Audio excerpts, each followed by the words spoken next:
TunePocket.com. चलो आ topic हवे आपणे समझीए। टॉपिक छे बंधनी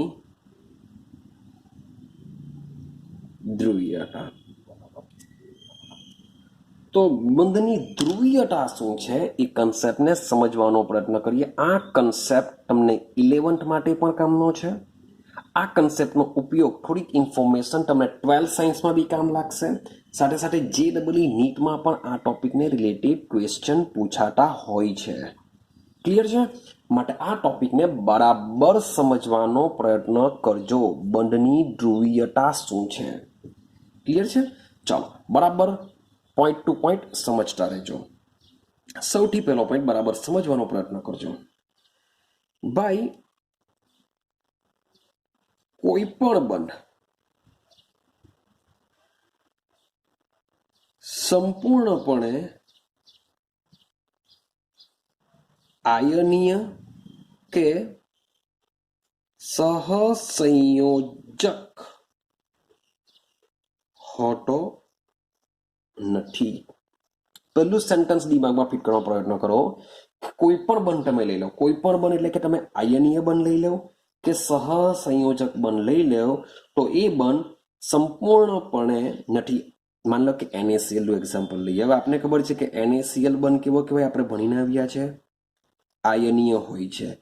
પણ આ થિયરી એવું કહેવા માંગે છે કે NaCl માં ભલે આયનીય બન હોય પણ એ સંપૂર્ણપણે 100% આયનીય હોતો નથી।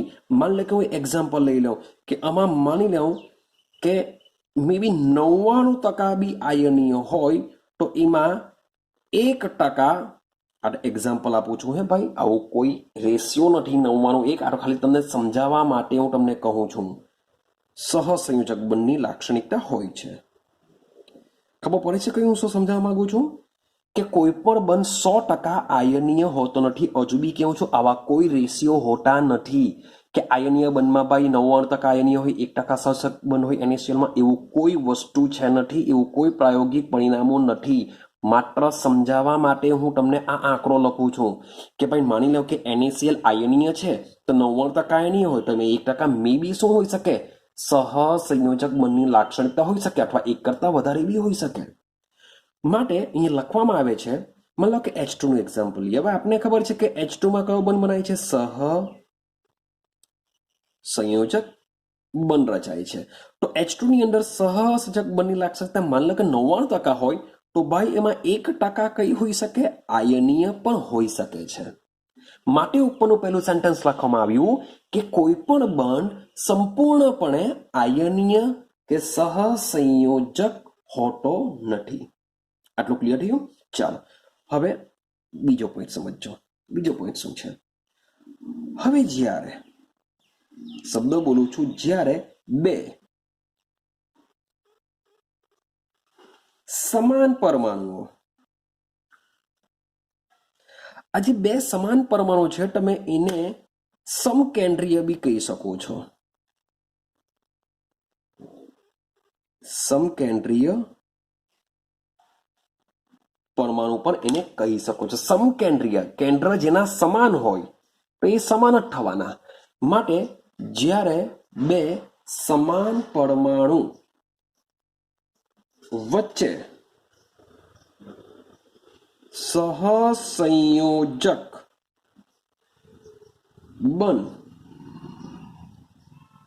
रचाय छे, सहसंयोजक बंध रचाय छे त्यारे बंधमाना सहियारा इलेक्ट्रॉन बन्ने परमाणुना केंद्रथी समान रीते आकर्षाયેલા રહે છે। અને સમજવાનો પ્રયત્ન કરજો કે જ્યારે બે સમાન પરમાણુ, માની લો કે એક્ઝામ્પલ તરીકે તમે H2 લઈ શકો, બંને સમાન છે। તમે Cl2 લઈ શકો, ભાઈ તમે O2 લઈ શકો છો, તમે N2 લઈ શકો છો, બધા સમાન છે। તમે F2 લઈ શકો છો, આ જેટલા પણ એક્ઝામ્પલ છે બધામાં બે સમાન પરમાણુ છે, અલગ અલગ નથી. તો જ્યારે આવા કિસ્સામાં આવા એક્ઝામ્પલ જો હોય તો આ લોકો શું કરે છે, બધા જ ઇલેક્ટ્રોનની ભાગીદારી કરે છે, એટલે કે બધામાં 100% રચાવનો, તો 100% એટલે કે રચાવવાનો સહસંયોજક બળ. હું એમ નથી કર્યું કે એમાં 100% સહસંયોજક બળની લાક્ષણિકતા હશે. લાક્ષણિકતા તો તેમાં આયનીય પણ હશે. તો આ જે પહેલો પોઈન્ટ છે એનો પાછા આપણે છેલ્લે સમજીશું. એક મજાનો રૂલ્સ એન્ડ રેગ્યુલેશન છે તેને આપણે સમજીશું. તો આ જે અણુઓ છે જે બે સમાન પરમાણુ દ્વારા બનેલો છે, એટલે બધામાં ઇલેક્ટ્રોનની ભાગીદારી થશે તો જ તેઓનું અષ્ટક પૂર્ણ થશે. એટલે કે બે સમાન પરમાણુ 100% કયો બંધ રચતા હોય છે, સહસંયોજક બંધથી જોડાતા હોય છે. 100% કે જેમાં બે સમાન સમાન પરમાણુ હોય હંમેશા શું કરશે, સહસંયોજક બંધથી જોડાશે, એટલે કે ઇલેક્ટ્રોનની ભાગીદારી કરશે. હવે હું હાઇડ્રોજનનું એક્ઝામ્પલ આપું. માન લો કે મારી પાસે હાઇડ્રોજન છે, બીજો હાઇડ્રોજન છે. આ લોકો શું કરશે, એક એક ઇલેક્ટ્રોનની ભાગીદારી કરશે. માન લો કે આ મારી પાસે હાઇડ્રોજન છે, એના જેવો સેમ અહીંયા બીજો એક હાઇડ્રોજન છે. સમજી લેજો કે સેમ છે. હવે જ્યારે આ લોકો જે બાહ્યતમ કક્ષામાં એક ઇલેક્ટ્રોન છે, એક ઇલેક્ટ્રોનની શું કરે છે, ભાગીદારી કરશે. જે થવાનું શું, આ એનું કેન્દ્ર છે,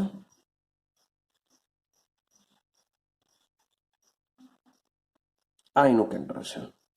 અહીંયા જે પેલા બે ઇલેક્ટ્રોન છે, સમજી લેજો અહીંયા બે ઇલેક્ટ્રોન પેલા આવેલા છે, એવું સમજો.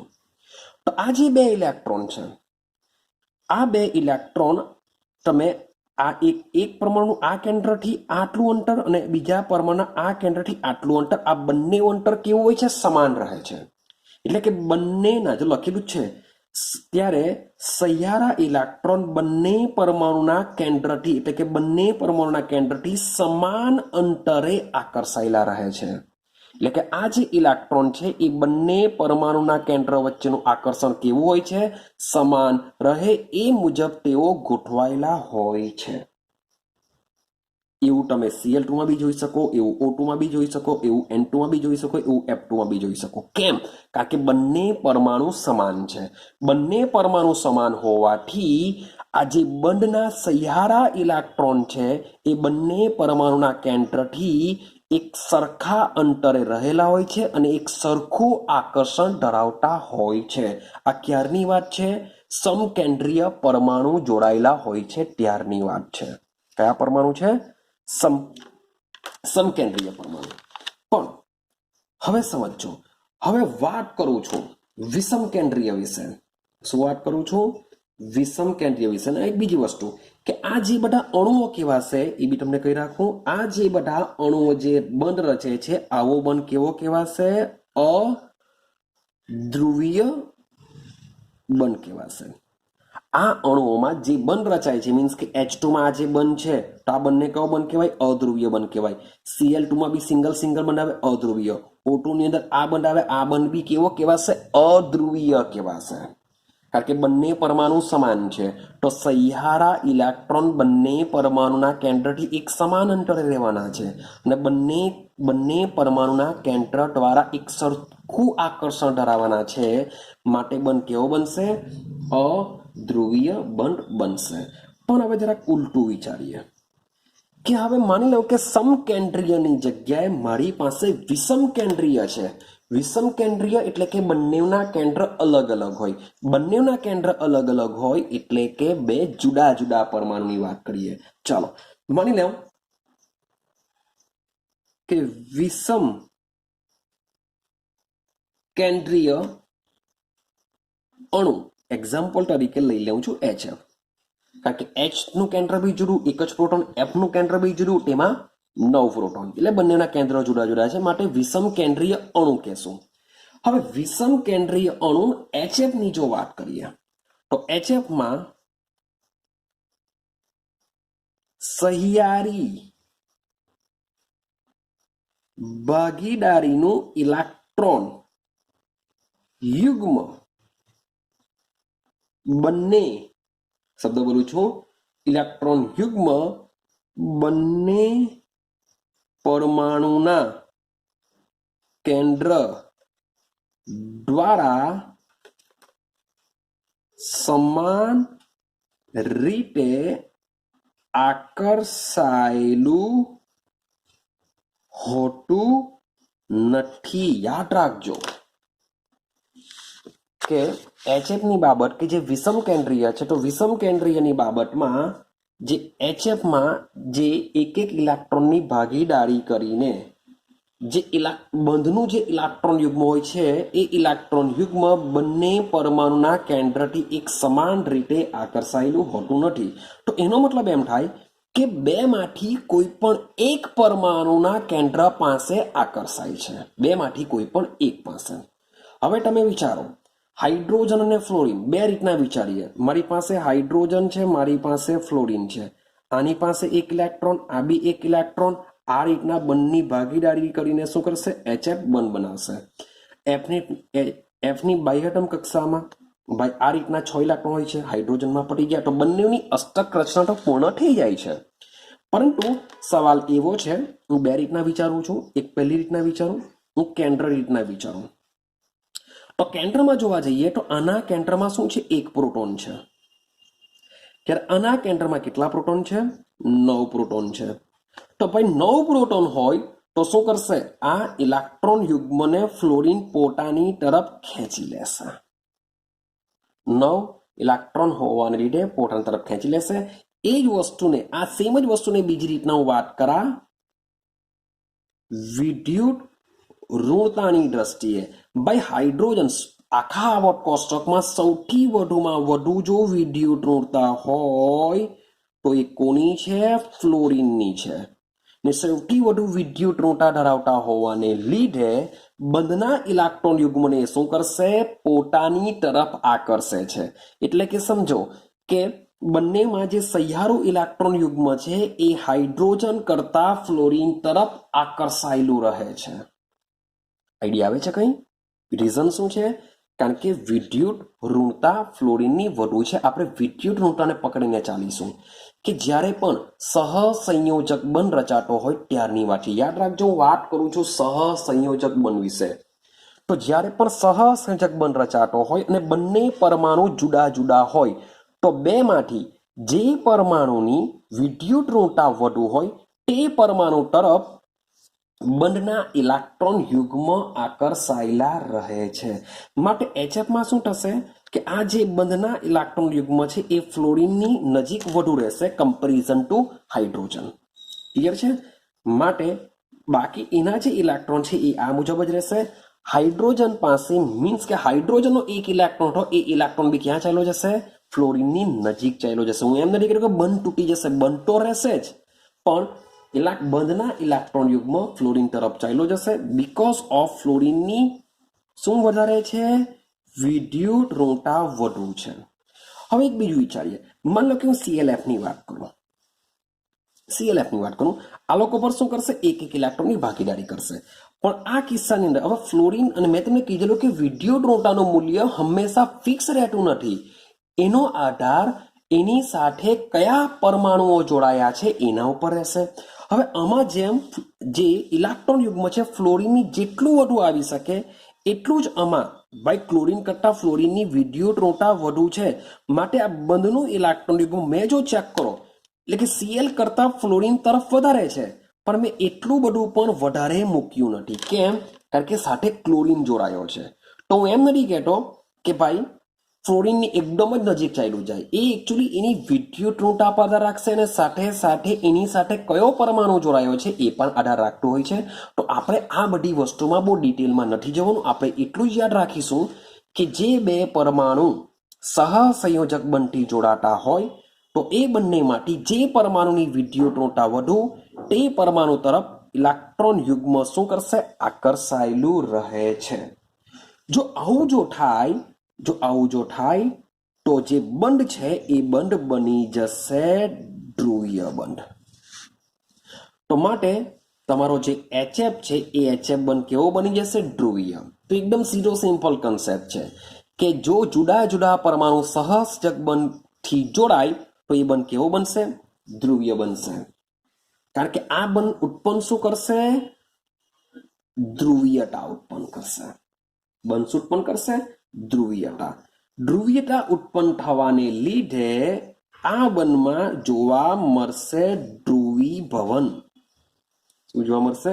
ધ્રુવીભવન. હવે સમજો શું થશે કે મારી પાસે H F છે, એમાં લગા બંધ છે, તો બંધના જે ઇલેક્ટ્રોન યુગ્મ ફ્લોરિન તરફ વધુ આકર્ષાયેલા રહે છે, જેને લીધે આ જે બે ઇલેક્ટ્રોન છે હવે બંને ઇલેક્ટ્રોન શું કરશે? ફ્લોરિન તરફ ખેંચાઈ ગયા. ભાઈ ફ્લોરિન તરફ ખેંચાઈ ગયેલા હોવાને લીધે ફ્લોરિનનો એક ઇલેક્ટ્રોન તો એને લઈ લીધો, સાથે સાથે હાઇડ્રોજનનો બી એક ઇલેક્ટ્રોન લઈ લીધો, જેથી ફ્લોરિન પર વિદ્યુત ઘનતા એટલે કે ઋણ ઘનતા વધી ગઈ. વિદ્યુત ઋણ ઘનતા વધી ગઈ અથવા ઇલેક્ટ્રોનની ઘનતા વધી ગઈ. ઇલેક્ટ્રોનની ઘનતા વધી ગયેલી હોવાથી ફ્લોરિન ઉપર ઉત્પન્ન થાય છે આંશિક ઋણ વીજભાર. ફ્લોરિન ઉપર શું ઉત્પન્ન થશે? આંશિક ઋણ વીજભાર ઉત્પન્ન થાય છે, અને હાઇડ્રોજન ઉપર ઇલેક્ટ્રોનની અછત વર્તાય છે, જેના ઉપર આંશિક ધન વીજભાર ઉત્પન્ન થાય છે, જેને આ રીતના આપણે ડેલ્ટા વડે દર્શાવીશું, એટલે કે માઇનસ ડેલ્ટા અને પ્લસ ડેલ્ટા. આટલું ક્લિયર થયું? માઇનસ ડેલ્ટા અને પ્લસ ડેલ્ટા. તો એમાં શું થાય છે? ઉત્પન્ન થાય છે ધ્રુવીભવન. હવે ધ્રુવીભવન ઉત્પન્ન થવાને લીધે યાદ રાખજો, અણુમાં ધ્રુવીભવન ક્યારે ઉત્પન્ન થાય? તો આ રીતના ધ્રુવીયતા ઉત્પન્ન થવાને લીધે બંધ જો ધ્રુવીય બને તો ધ્રુવીભવન ઉત્પન્ન થાય. ધ્રુવીભવન ઉત્પન્ન થવાને લીધે અણુમાં દ્વિધ્રુવીય ચાક માત્રા ઉત્પન્ન થશે. અણુમાં શું ઉત્પન્ન થશે? દ્વિધ્રુવીય ચાક માત્રા ઉત્પન્ન થશે. આટલું ક્લિયર થયું? આટલો કન્સેપ્ટ કે ભાઈ બંધ ધ્રુવીય ક્યારે બનશે? ધ્રુવીય બને તો ધ્રુવીભવન ઉત્પન્ન થશે. ધ્રુવીભવન લીધે દ્વિધ્રુવીય ચાક માત્રા ઉત્પન્ન થતી હોય છે. તો આ જે દ્વિધ્રુવીય ચાક માત્રા છે એને કેવી રીતના ડિફાઇન કરી શકાય છે? તો સૌથી પહેલા દ્વિધ્રુવીય ચાક માત્રાને દર્શાવવામાં આવે છે મ્યુ વડે. શાના વડે દર્શાવીશું આપણે? મ્યુ વડે દ્વિધ્રુવીય ચાક માત્રાને આપણે દર્શાવીશું. હવે આ મ્યુને કેવી રીતના ઓળખી શકાય? તો આ મ્યુ બરાબર થશે ભાર ગુણ્યા વીજભાર વચ્ચેનું અંતર. ભાર ગુણ્યા વીજભાર વચ્ચેનું અંતર. હવે આ વીજભાર શું છે અને ભાર શું છે? આ ભારનો મતલબ એ થાય કે આ જે પ્લસ અને માઇનસ જે વીજભાર ઉત્પન્ન થયો છે એ વીજભારની વેલ્યુ, જે માઇનસ અને પ્લસ જે વીજભાર ઉત્પન્ન થયો છે એ વીજભારની વેલ્યુ, અને આ બે વીજભારના કેન્દ્ર વચ્ચેનું અંતર, મીન્સ કે હાઇડ્રોજનનું કેન્દ્ર, આ બાજુ ફ્લોરિનનું કેન્દ્ર, આ બંને કેન્દ્ર વચ્ચેનું જે અંતર છે એ અંતર રહેશે આ વીજભાર વચ્ચેનું અંતર. ક્લિયર છે? હવે આ ભારને આપણે ક્યુ વડે દર્શાવીએ છીએ, વીજભાર વચ્ચેના અંતરને આપણે આર વડે દર્શાવીએ છીએ. માટે ચુંબકીય ચાક માત્રાનું સૂત્ર બની જશે મ્યુ બરાબર ક્યુ ઇન્ટુ આર. ક્લિયર થાય છે? તો પાછું રિપીટેશન કરું, ચુંબકીય ચાક માત્રા શું છે? તો આ જે ચુંબકીય ચાક માત્રા છે એ ભારની માત્રા અને ધનભાર અને ઋણભારના કેન્દ્રો વચ્ચેના અંતરનો ગુણાકાર છે. ભાર અને ધનભાર અને ઋણભારના કેન્દ્રો વચ્ચેના અંતરના ગુણાકારને ચુંબકીય ચાક માત્રા વડે ઓળખવામાં આવે છે. હવે આ જે ચુંબકીય ચાક માત્રા છે એ ચુંબકીય ચાક માત્રાના એકમની વાત કરીએ તો ચુંબકીય ચાક માત્રાનો એકમ છે એ એકમ છે કુલંબ ઇન્ટુ મીટર. કારણ કે વીજભારનો એકમ કયો હોય છે? કુલંબ. આરનો એકમ કયો હોય છે? મીટર હોય છે. એટલે કે ચુંબકીય ચાક માત્રાનો એકમ હોય છે સી, સેન્ટીમીટર ઇન્ટુ મીટર. ભાઈ સી એટલે સેન્ટીમીટર નથી, સીએમ અથવા સેન્ટીમીટર નથી ભાઈ. આ ક્યુ મીન્સ કે ભાર. વીજભારનો એકમ કયો હોય છે? કુલંબ. ભાઈ લખી દઈએ છીએ આપણે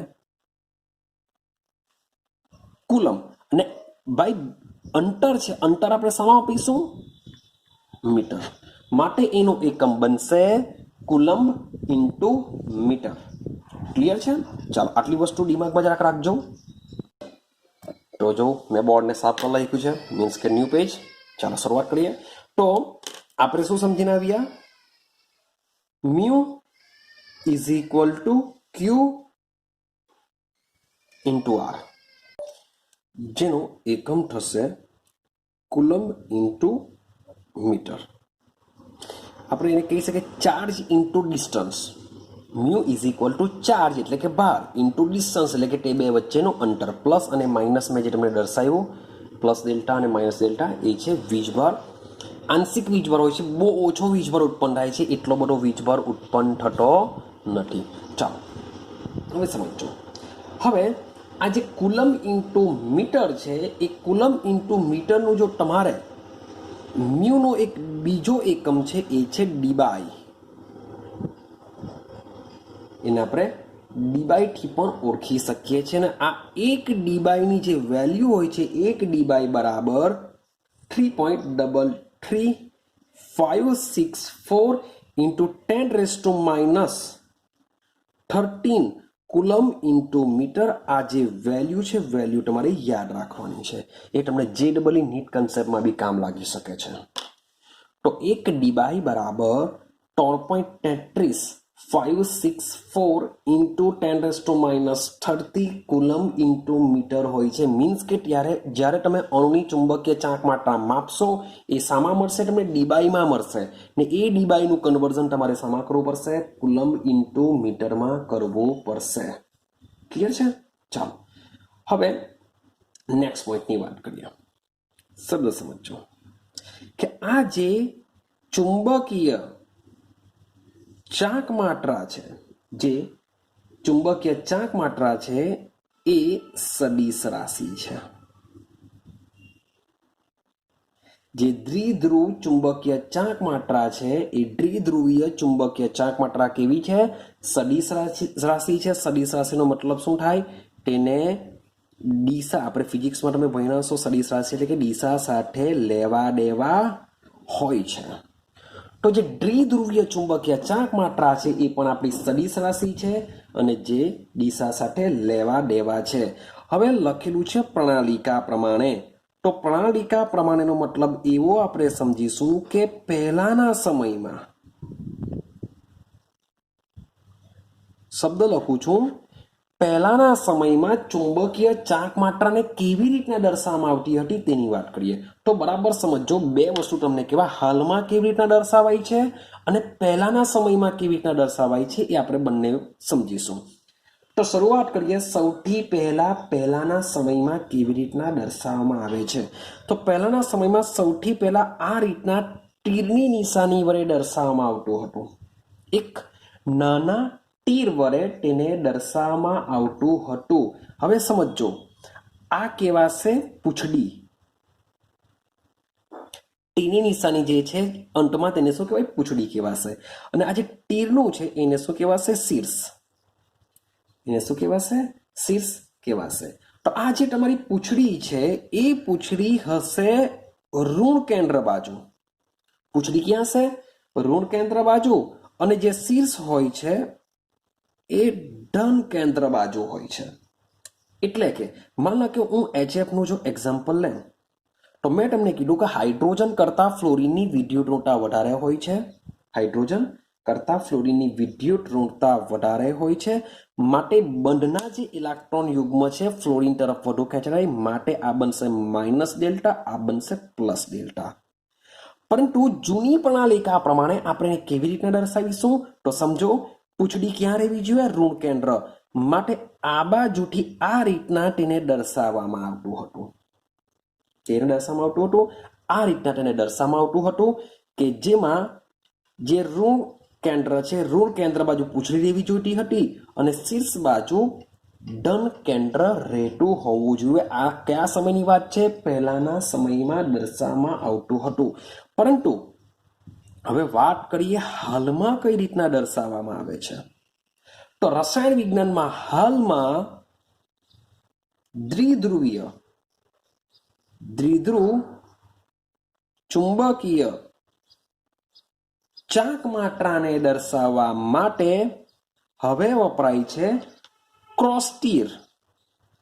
શું વપરાય છે? ક્રોસ તીર વપરાય છે. ક્રોસ તીરનો મતલબ શું થાય? કે તીર તો છે જ, અહીંયા ખાલી આ રીતના ક્રોસ પાડવામાં આવે છે, જેને આપણે કહેશું ક્રોસ તીર.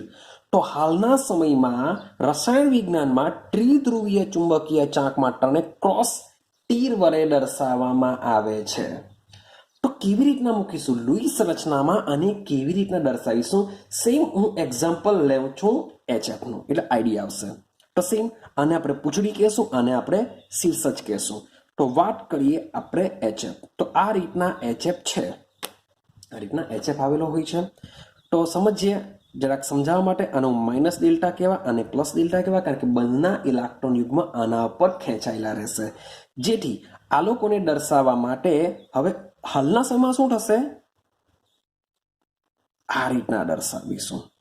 એટલે કે બંધના ઇલેક્ટ્રોન યુગ્મ જે ખેંચે છે અથવા તો જે બાજુ જાય છે તે બાજુ ટીની નિશાની મૂકવામાં આવે છે. યાદ રાખજો, જે બાજુ ઇલેક્ટ્રોન યુગ્મ ખેંચાય છે, જે પરમાણુ પર ખેંચાય છે તે તરફના ટીની નિશાની વડે તેને દર્શાવવામાં આવે છે.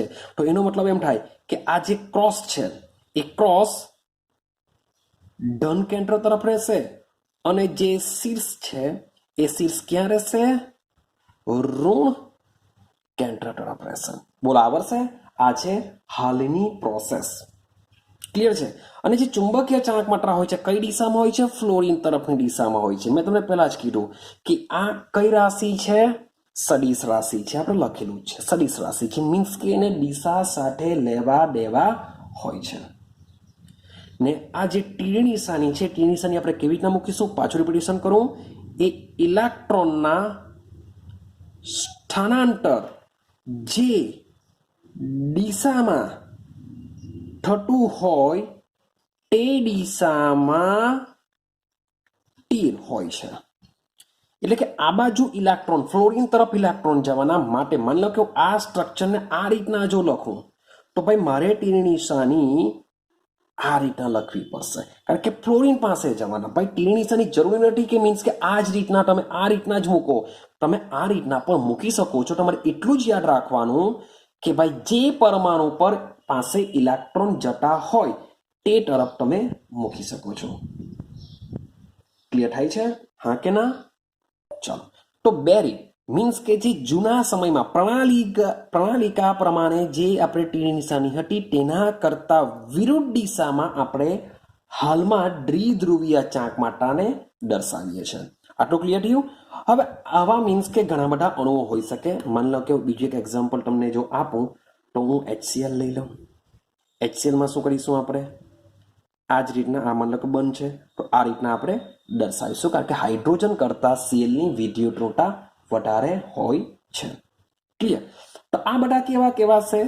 બે પરમાણુ ભેગા થઈને અણુ બનતા હોય છે એવા કિસ્સા છે. પણ હવે વાત કરું બહુ પરમાણવીય અણુની વાત કરીએ. આપણે વાત કરીશું બહુ પરમાણવીય અણુમાં દ્વિધ્રુવીય ચાંક માત્રા આપણે કેવી રીતના ગણીશું. તો સૌથી પહેલા હું એક્ઝામ્પલ લેવાનો પ્રયત્ન કરું છું. એક્ઝામ્પલ તરીકે લેવું છું બહુ પરમાણવીયમાં H2O. સમજો આમાં કેવી રીતના કેલ્ક્યુલેશન કરીશું. તો H2Oમાં માની લો કે ઓને અહીંયા મૂકું, અહીંયા હું હાઇડ્રોજન મૂકું, અહીંયા હું મૂકી દઉં હાઇડ્રોજન. તો વિચારો પેલી વસ્તુ કે આ રીતના આપણે તો હાઇડ્રોજન અને ઓક્સિજન આ બંનેમાં કોની વિદ્યુતઋણતા વધારે? તો ભાઈ ઓક્સિજનની વધારે. ઓક્સિજનની વધારે તો ચુંબકીય ચાંક માત્રાને દર્શાવવા માટે આપણે આ રીતનો ઉપયોગ કરીશું. તો તમે વિચારો અહીં બંને ચુંબકીય ચાંક માત્રા સેન્ટર પર ઓક્સિજન ઉપર આવે છે, માટે આને જો મારે દર્શાવવું હોય તો હું આ રીતના બી દર્શાવી શકું કે આ જે ચુંબકીય ચાંક માત્રા છે એ ચાંક માત્રા શું થાય છે? ઓક્સિજન ઉપર આ દિશામાં રહે છે. એટલે કે આ બી આપે છે, આ પણ આ બંધ પણ શું કરે છે? ઓક્સિજનને ચુંબકીય ચાંક માત્રાનું પ્રદાન કરે છે. આ બંધ પણ ઓક્સિજનને ચુંબકીય ચાંક માત્રાનું પ્રદાન કરે છે. મીન્સ કે પાણીમાં બે બંધ છે, બે OH બંધ છે અને આ બંને OH બંધ શું કરે છે? ચુંબકીય ચાંક માત્રા દર્શાવે છે. અને આ બંધ વચ્ચેનો જે HOH વચ્ચેનો જે બંધ કોણ હોય છે, યાદ કરો આપણે બંધ કોણમાં સમજીને આવ્યા, એ છે 104.5 ડિગ્રીનો બંધ કોણ હોય છે. 104.5 ડિગ્રીનો બંધ કોણ હોય છે. તો ભાઈ આ બંધ દ્વારા બી ચુંબકીય ચાંક માત્રા છે, આ બંધ દ્વારા બી ચુંબકીય ચાંક માત્રા છે. અને પાણીના મોલેક્યુલની જો આપણે ચુંબકીય ચાંક માત્રા જો ગણવાનો પ્રયત્ન કરીશું તો આ ચુંબકીય ચાંક માત્રા હોય છે પાણીની 1.85 ડી. આ ડી વાળી પાછળ શું આવ્યું? તો ભાઈ ડી બાય, મેં તમને પહેલા કીધેલું છે કે એના બે એકમો છે, એક તો ડી બાય પણ છે અને સાથે સાથે કુલમ ઇન્ટુ મીટર પણ છે. તો ડી બાય નું કન્વર્ઝન આપણે કુલમ ઇન્ટુ મીટરમાં કરી શકીએ છીએ. તો આ 1.85 શું છે? ડી બાય છે. તો આપણે કરવાનું કંઈ નથી, 1.85 ગુણ્યા આનું કુલમ ઇન્ટુ મીટરમાં કન્વર્ઝન કરવા માટે યાદ કરો આંકડો 3.33, 3 પછી 5 6 4 ઇન્ટુ 10⁻³ રેડી. તો આ રીતના જો આપણે કેલ્ક્યુલેશન કરીશું તો આન્સર મળશે 6.17 ઇન્ટુ 10⁻³ આનું કન્વર્ઝન થઈ જશે કુલમ ઇન્ટુ મીટરની અંદર. હવે આ જે વેલ્યુ છે એ વેલ્યુ શું છે? પાણીની ચુંબકીય ચાંક માત્રા છે. ટોટલ પાણીની આ જે તમને દર્શાવે છે ચુંબકીય ચાંક માત્રા છે. પણ આ જે ચુંબકીય ચાંક માત્રા છે એ બંને OH દ્વારા તેને મળી છે. આ જે મૂલ્ય છે એમાં જે બે OH છે, આ એક બંધ અને ઉપરનો બંધ, એ બંને દ્વારા તેને ચુંબકીય ચાંક માત્રાનું પ્રદાન થાય છે. માટે બહુપરમાણવીય અણુમાં જો તમારે ચુંબકીય ચાંક માત્રા જાણવી હોય તો શું કરવું પડશે? જુદા જુદા દ્વિધ્રુવ, જુદા જુદા બંધની દ્વિધ્રુવ ચુંબકીય ચાંક માત્રાનો શબ્દ છે સદિશ. આ બહુ મજાનો શબ્દ છે. સદિશ સરવાળો કરીને મેળવાશે. સદિશ સરવાળો કરીને મેળવાશે એટલે કે આ બે OH છે એ બે OH આના જો ભાગ્યા 2 કરી દેવો તો એ જેટલી વેલ્યુ મળશે એ આ બંને હશે અને એના જેટલી જ વેલ્યુ આ બંને પણ હશે. અને બંનેની દિશા ચેક કરજો. બંનેની દિશા કયા તરફની હોય છે? ઓક્સિજન તરફની હોય છે. માટે અહીંયા જો લખેલું છે સદિશ, એના સદિશ સરવાળા બરાબર હોય છે. માટે બંનેની વેલ્યુ તો સમાન છે અને પાછી બંને એક જ દિશામાં ભેગી થાય છે. માટે ઓક્સિજનની ચુંબકીય ચાંક માત્રા આટલી હોય છે. હવે આનું કન્વર્ઝન જો તમારે ડી બાયમાં કરવું હોય તો શું કરવું પડશે? ભાગ્યા કરવું પડશે. તો તમને ડી બાય મળી જશે. આટલું ક્લિયર થયું? તો આ રીતના આપણે શું કરીશું? બહુપરમાણવીયમાં નક્કી કરીશું. હવે સમજો એક હવે બીજા મજાના એક્ઝામ્પલ આપણે લેતા જઈએ અને બરાબર સમજતા રહેજો. મજાનું છે આ. હવે એક્ઝામ્પલ H2માં મીન્સ કે આટલી એની ચુંબકીય ચાંક માત્રા હોય છે. હવે એક્ઝામ્પલ તરીકે લેવું છું BeF2માં શું થશે? આ પણ બહુપરમાણવીય છે. આમાં પણ ચુંબકીય ચાંક માત્રા ઉત્પન્ન થઈ શકે છે કારણ કે બેરિલિયમ અને ફ્લોરિનની વિદ્યુતઋણતા અલગ અલગ છે. ચાલો તો એને બંધારણ તરીકે દર્શાવીએ. તો બેરિલિયમ, અહીંયા ફ્લોરિન આવશે, અહીંયા ફ્લોરિન આવશે. બે ફ્લોરિન છે એટલે આ રીતના ગોઠવાયેલા હશે. રેડી? હવે યાદ રાખજો ભાઈ, પાણીમાં બંધકોણ કેટલો હોય છે? 104.5 ડિગ્રીનો હોય છે. જ્યારે બેરિલિયમ ફ્લોરાઇડમાં જે બંધકોણ હોય છે 180 ડિગ્રીનો હોય છે. એટલે માટે મેં એને રેખીય લખેલા છે. એટલે કે બંને આ રીતના હોય છે. હવે બંને શું કરશે? બેરિલિયમ નંબર છે 4, બાહ્યતમ કક્ષામાં 2 ઇલેક્ટ્રોન. તો આ લોકો શું કરશે? એક ઇલેક્ટ્રોનની ભાગીદારી કરીને આ રીતના બંધ રચશે. પરંતુ થવાનું શું કે બેરિલિયમ કરતા ફ્લોરિનની વિદ્યુતઋણતા વધારે છે. માટે બંધના ઇલેક્ટ્રોન યુગ્મ ફ્લોરિન તરફ ખેંચાયેલા રહી. માટે એને દર્શાવવા માટે આ રીતના દર્શાવીશું. સેમ આ બાજુની તરફ જઈએ તો આ બાજુ બેરિલિયમ કરતા ફ્લોરિનની વિદ્યુતઋણતા વધારે છે. માટે ચુંબકીય ચાંક માત્રાને દર્શાવવા માટે આ રીતના દર્શાવવા. ક્લિયર થાય છે? તો તમે જોશો આ અણુની અંદર બંને આ બાજુ ફ્લોરિન, આ બાજુ ફ્લોરિન, એટલે કે BeF ની જે દ્વિધ્રુવીય ચાંક માત્રાનું જે મૂલ્ય હશે એ મૂલ્ય બંને બંધનું કેવું હશે? સરખું હશે. આનું આ બંધનું જેટલું મૂલ્ય હોય એટલું જ આ બંધનું પણ હશે. બંનેનું મૂલ્ય સમાન છે. પરંતુ મેં તમને પહેલા કીધું કે ચુંબકીય ચાંક માત્રા કેવી રાશિ છે? સદિશ રાશિ છે. તેને દિશા સાથે લેવા દેવા છે. તો બેરિલિયમ BeF2માં તમે ચેક કરશો તો એક બંધ તમને આ બાજુની તરફ જો ચુંબકીય ચાંક માત્રા દર્શાવતું હોય તો બીજો બંધ તમને દર્શાવે છે આ બાજુની તરફ. એટલે કે બંનેની દિશા એકબીજાથી વિરુદ્ધ છે. માટે કોઈ એકનું મૂલ્ય જો પ્લસ હશે તો બીજાનું મૂલ્ય શું હશે? માઇનસ હશે. તો બંનેની વેલ્યુ કેવી હશે? સમાન હશે. માટે આવા કિસ્સામાં BeF2 ની જે ચુંબકીય ચાંક માત્રાનું જે મૂલ્ય છે એ 0 થઈ જશે. BeF2 નું જે વેલ્યુ છે એ શું થઈ જશે? ની વેલ્યુ 0 તમને જોવા મળશે. સોરી ફોર અહીંયા સોરી ફોર આપણે 180 સોરી ફોર 180 જ આવશે, રેખીય છે માટે મ્યુ ઇઝ ઇક્વલ ટુ 0 થશે. તો એનો મતલબ એમ થાય કે જ્યારે પણ આવા મોલેક્યુલ હોય કે જેમાં બંધકોણ 180 હશે તેમાં મ્યુની વેલ્યુ કેટલી થઈ જશે? 0 થઈ જશે. ક્લિયર? તો આ તો બે મોલેક્યુલ હતા, બંને આવી રીતના ગોઠવાયેલા હતા. શું જે ત્રિપરિમાણીય અણુ માની લે કે 3 અણુ હોય તો શું 0 હોઈ શકે? તેની વાત કરીએ. ચાલો આગળ જો. હવે આપણે એક એવું એક્ઝામ્પલ જરાક સમજીએ જે ત્રિપરિમાણીય અણુ BF3 ની વાત કરીએ. 3 પરમાણુ ધરાવતો અણુ છે, ત્રિપરમાણવીય અણુ લઈએ આપણે. હવે શું લઈએ? આને કહેવાશે આપણું ત્રિપરમાણવીય અણુ.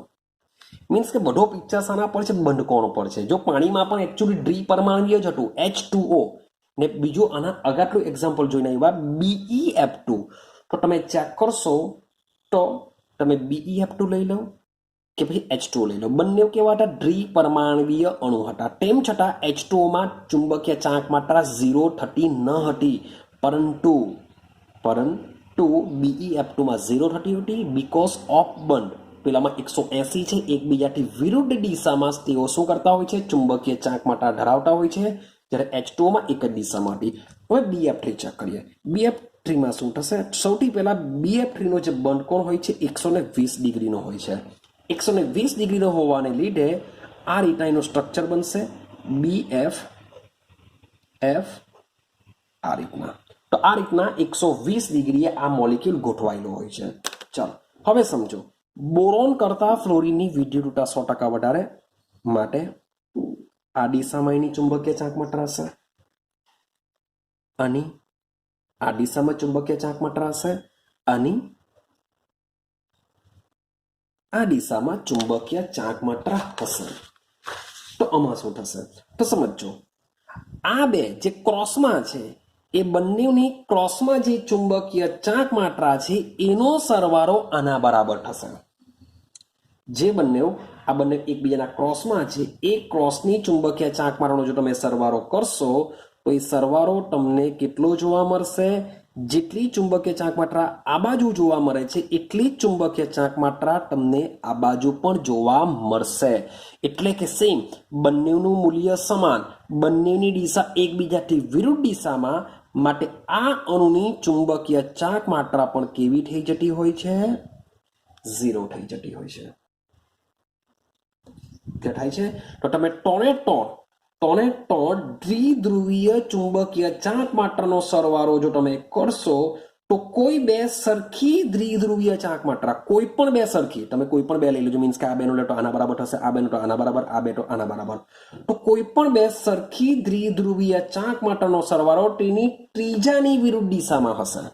આ બેનો સરવાળો કરો તો આની વિરુદ્ધ દિશામાં થઈ જશે, આ બેનો સરવાળો કરશો તો આની વિરુદ્ધ દિશામાં, તો આ બેનો સરવાળો કરશો તો આના કરતા વિરુદ્ધ દિશામાં થઈ જશે.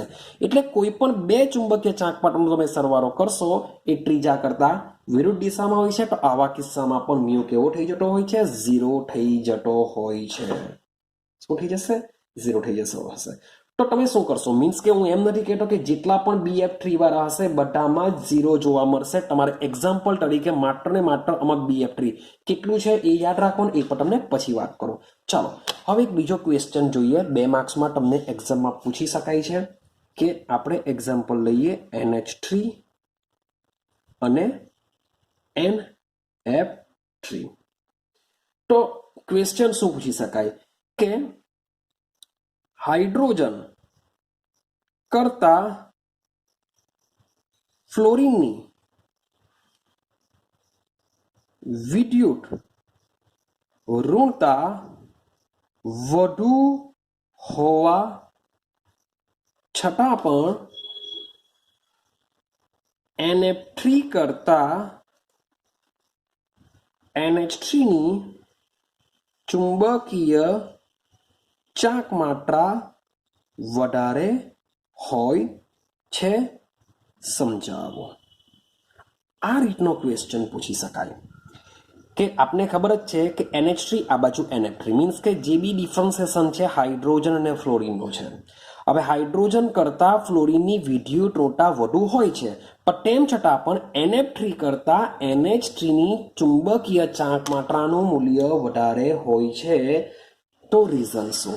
તો બંને વચ્ચે આપણે કમ્પેરિઝન કરીએ તો ભાઈ પહેલું કમ્પેરિઝન એના આકાર ઉપર કરીએ. એના આકાર ઉપર તો ભાઈ બંનેના આકારની વાત કરીએ તો બંનેના આકાર હોય છે ત્રિકોણીય પિરામિડલ. બંનેના આકાર કેવા હોય છે? ત્રિકોણીય પિરામિડલ. એટલે કે સમજો nitrogen, hydrogen, hydrogen, hydrogen. Idea આવે છે? ત્રિકોણીય પિરામિડલ જેવું બનતું હશે. Same nitrogen, fluorine, fluorine, fluorine. આ પણ શું છે? ત્રિકોણીય પિરામિડલ. પણ તમે યાદ રાખો કે નાઇટ્રોજનની બાહ્યતમ કક્ષામાં 5 ઇલેક્ટ્રોન હોય છે, 3 વાપરી કાઢશે, તો બીજા 2 શું હોય છે જેને આ રીતના આપણે દર્શાવીશું. સેમ અહીંયા પર શું હોય છે? આ રીતના અબંધકારક ઇલેક્ટ્રોન યુગ્મ એની પાસે હોય છે, કારણ કે તે પણ શું કરે છે? ચુંબકીય ચાંક માત્રામાં ભાગ લેશે, કારણ કે છે તો ઇલેક્ટ્રોન જ, તો એ પણ ભાર વધારશે. એ પણ ઋણ વીજભાર ધરાવે છે, માટે ચુંબકીય ચાંક માત્રામાં અબંધકારક ઇલેક્ટ્રોન યુગ્મની હાજરી પણ ચુંબકીય ચાંક માત્રામાં ફેરફાર લાવે છે. હવે બંનેનો આકાર બી સમાન છે, મેં બંનેને દોરી દીધા છે, તેમ છતાં એ શું થશે? હવે બંને મોલિક્યુલમાં તમે જોશો તો અબંધકારક ઇલેક્ટ્રોન યુગ્મ પણ નાઇટ્રોજન ઉપર બંનેમાં જ છે. ક્લિયર? હવે જોજો, હવે ફ્લોરિન, ફ્લોરિન આની વાત કરું છું. ફ્લોરિન નાઇટ્રોજન કરતા વધુ વિદ્યુત ઋણમય છે, વધુ વિદ્યુત ઋણમય છે. માટે આ બાજુ જે બંધના ઇલેક્ટ્રોન યુગ્મ છે એ કોના તરફ આકર્ષાયેલા રહેશે? બાય ફ્લોરિન તરફ. માટે બધા ઉપર આ રીતના દર્શાવવા. આટલું ક્લિયર થયું? હા કે ના? અને જે આની વાત કરીએ તો હાઇડ્રોજન કરતા આમાં નાઇટ્રોજનની ચુંબકીય ચાંક માત્રા વિદ્યુતઋણતા વધારે હોય છે. હાઇડ્રોજન કરતા નાઇટ્રોજનની વિદ્યુતઋણતા વધારે હોય છે, માટે એને હું આ રીતના દર્શાવવા. તો બંનેમાં આટલો એક ડિફરન્સિએશન થઈ ગયો ભાઈ. ક્લિયર છે? અને સાથે સાથે બંને પર જે અબંધકારક ઇલેક્ટ્રોન યુગ્મ છે એની ચુંબકીય ચાંક માત્રાની દિશા આ તરફની હોય છે, કારણ કે ઉપર તરફની હશે. શું હશે? ઉપર તરફની ચુંબકીય ચાંક માત્રાની દિશા હોય છે. તો હવે તમે જો ચેક કરશો તો બંનેના પરિણામો લખીને બતાવો કે બંનેના પરિણામો શું હોય છે. તો આનું ચુંબકીય ચાંક માત્રા મીન્સ કે મ્યુની જે વેલ્યુ હોય છે એ 4.90 × 10⁻13 કુલમ ઇન્ટુ મીટર હોય છે, જ્યારે આની NF3ની વેલ્યુ હોય છે 0.8 × 10⁻13 કુલમ ઇન્ટુ મીટર હોય છે. તો સવાલ એવો આવે કે શા માટે આવું જોવા મળે છે? તો બંનેનું રીઝન શું છે સમજો. તો NH3 ની અંદર કે જે અબંધકારક ઇલેક્ટ્રોન યુગ્મ છે એ અબંધકારક ઇલેક્ટ્રોન યુગ્મ જે કક્ષીય જે ધ્રુવીયતા છે એ પણ જો ઉપરની દિશામાં છે, એટલે કે ઉપરની દિશામાં. સાથે સાથે નાઇટ્રોજન અને હાઇડ્રોજન સાથેના 3 બંધ છે એ બંધની પણ જે ચુંબકીય ચાંક માત્રાની દિશા છે એ નાઇટ્રોજન તરફની હોય છે, એટલે કે બધા ક્યાં જાય છે? ઉપરની દિશામાં જાય છે. બધા જ ઉપરની દિશામાં જાય છે, બધાની દિશા એક સરખી છે. અને આ બાજુ ચેક કરો કે આ બાજુ નાઇટ્રોજન ઉપર છે અબંધકારક ઇલેક્ટ્રોન યુગ્મ ઉપરની દિશામાં જોવા મળશે, જ્યારે નાઇટ્રોજન કરતા ફ્લોરિનની વિદ્યુતઋણતા વધુ હોવાને લીધે તેના ચુંબકીય ચાંક માત્રાની જે દિશા છે નાઇટ્રોજનથી વિરુદ્ધ દિશામાં, એટલે કે ફ્લોરિન તરફ રહેશે, નાઇટ્રોજન તરફ રહેવાની નથી. એટલે કે પરિણામી જે ચુંબકીય ચાંક માત્રા NF3માં શું થઈ જશે? ઘટાડો થશે. એક ઉપરની દિશામાં, આ 3 નીચેની દિશામાં, જેથી પરિણામી ચુંબકીય ચાંક માત્રા ઓછી થશે. જ્યારે NH3માં બધાની દિશા એક સરખી જોવા મળે છે, માટે ચુંબકીય ચાંક માત્રા એની કેવી જોવા મળશે? વધારે જોવા મળશે. તો ભલે હાઇડ્રોજન કરતા ફ્લોરિનની વિદ્યુતઋણતા વધારે છે, પરંતુ NH3ની ચુંબકીય ચાંક માત્રાનું મૂલ્ય NF3 કરતા વધારે હોય છે. તો એનું આ રીઝન હોય છે. ક્લિયર થાય છે? આનું આ મુજબની એક વેલ્યુ હોય છે. તો આ તમને ક્વેશ્ચન પૂછી શકાય, મીન્સ કે 2 માર્ક્સમાં તમારે આ રીતના તમારે એક્સપ્લેનેશન કરવું પડશે. રેડી છે? ચાલો, હવે મેં તમને કીધું કે ભાઈ 2 પ્રકારના મોલેક્યુલ, એક તો HF એટલે કે AB પ્રકારના મોલેક્યુલ આવી શકે. કેટલા યાદ રાખવાના છે એની જ વાત કરું છું. એક તો AB પ્રકારના વેલ્યુ આવી શકે. તો AB પ્રકારમાં યાદ રાખજો, તમારે યાદ રાખવાનો છે H2 મોલેક્યુલ. H2 મોલેક્યુલની ચુંબકીય ચાંક માત્રા કેટલી હોય છે? 0 હોય છે. હવે તમે HF લો, જો HF બી રેખીય જ હોય છે પણ એની ચુંબકીય ચાંક માત્રા 0 નથી હોવાની. HCl લઈ લો, HBr લઈ લો, વોટ એવર જે બી લો, તો એની ચુંબકીય ચાંક માત્રા 0 રહેતી હોતી નથી. પરંતુ H2 યાદ રાખવાનો છે, પહેલો મોલેક્યુલ જેની ચુંબકીય ચાંક માત્રા શું હોય છે? 0 હોય છે. જેની 0 છે એ તમારે યાદ રાખવાની છે. સેમ AB2 માં એક બીજો મોલેક્યુલ યાદ રાખવાનો છે તમારે, CO2 યાદ રાખવાનો છે. CO2 તમારે યાદ રાખવાનો છે. બીજો તમે યાદ રાખી શકો BeF2 યાદ રાખો, આ પણ AB2 પ્રકારનો છે. તો BeF2 લઈ લો, CO2 લઈ લો, આ બધાની ચુંબકીય ચાંક માત્રા બી કેવી હોય છે? 0. C ડબલ બોન્ડ O મોટાભાગે આ રીતના જોવા મળે. તો જેટલી ચુંબકીય ચાંક માત્રા આ બાજુ જોવા મળે એટલી ચુંબકીય ચાંક માત્રા આ બાજુ જોવા મળશે. માટે આ પણ શું હોય છે? 0 હોય છે. ચાલો, સેમ બીજો એક મોલેક્યુલ યાદ રાખવાનો છે AB3 ની અંદર. તો AB3 ની અંદર તમારે યાદ રાખવાનો છે BF3. તમારે શું યાદ રાખવાનું છે? BF3. યાદ રાખજો, BF3 ની જ વાત ચાલે છે. NH3 કે NF3 ની તમને ઉપર જ સમજાવીને આવ્યા. આની 0 થતી નથી. તમારે યાદ રાખવાનું છે BF3 જેની ચુંબકીય ચાંક માત્રા કેટલી હોય છે? 0 હોય છે. ત્યાર પછી વાત કરીએ AB4. AB4 માં યાદ રાખો CH4. CH4 માં H પરિણામી 0 કરી દેશે. ત્યાર પછી સેમ CCl4, સેમ H ની જગ્યાએ Cl મૂકી દો તો સેમ આ બની જશે. આ બંનેની બી કેટલી યાદ રાખવાની છે તમારે વેલ્યુ? 0 યાદ રાખવાની છે. એ જ વસ્તુ ક્લોરોફોર્મ તમે લઈ લો તો CH, Cl, માન લો કે આ બંને એકબીજાની નાબૂદ કરી દે પણ H અને Cl ની તો જુદી જુદી જ આવશે. માટે આની 0 થતી નથી CHCl3 ની. પણ જે CH4 છે, જે CCl4 છે, આ બંનેની કેટલી છે? 0. તો જેની પણ ચુંબકીય ચાંક માત્રા 0 છે એ બધા એક્ઝામ્પલ તમારે શું કરવાના છે? યાદ રાખવાના છે. ક્લિયર થાય છે? આ છે ધ્રુવીયતાનો કન્સેપ્ટ. બરાબર સમજો, બરાબર વિડીયોને જો અને આ ટોપિકને ક્લિયર કરજો. JEE નીટ કન્સેપ્ટ પર બી આ નિયમ આ જે થિયરી છે ખૂબ જ ઇમ્પોર્ટન્ટ છે. હવે નેક્સ્ટ વિડીયોની અંદર આપણે ફજાન્સ રૂલ ભણીશું. શું છે ફજાન્સ રૂલ? તો એ ફજાન્સ રૂલ બી તમને બહુ કામ લાગતો હોય છે આ ટોપિકને ક્લિયર કરવા માટે. પણ એનો આખો વિડીયો આપણે એક નેક્સ્ટ વિડીયોની અંદર ખાલી ફજાન્સ રૂલ તરીકે બનાવવાના છે. અને જેવો ફજાન્સ રૂલ કમ્પ્લીટ થઈ જશે તો નેક્સ્ટ વિડીયો આપણો ચાલુ થઈ જશે VSEPR સિદ્ધાંત. એટલે કે એક કન્સેપ્ટ આપણે આખા ચેપ્ટરને 4 કન્સેપ્ટમાં વિભાજિત કરેલું છે.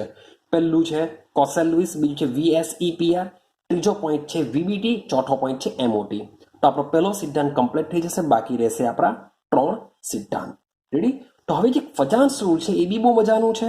એના કન્સેપ્ટ બી JEE નીટમાં કામ લાગી શકે છે. માટે જે ફજાન્સનો નિયમ છે એ આપણે નેક્સ્ટ વિડીયોમાં આપણે બનાવીશું. તો આ વિડીયોને બરાબર જો સમજો. ક્લિયર છે? તો મળીશું આપણે નેક્સ્ટ વિડીયોની અંદર.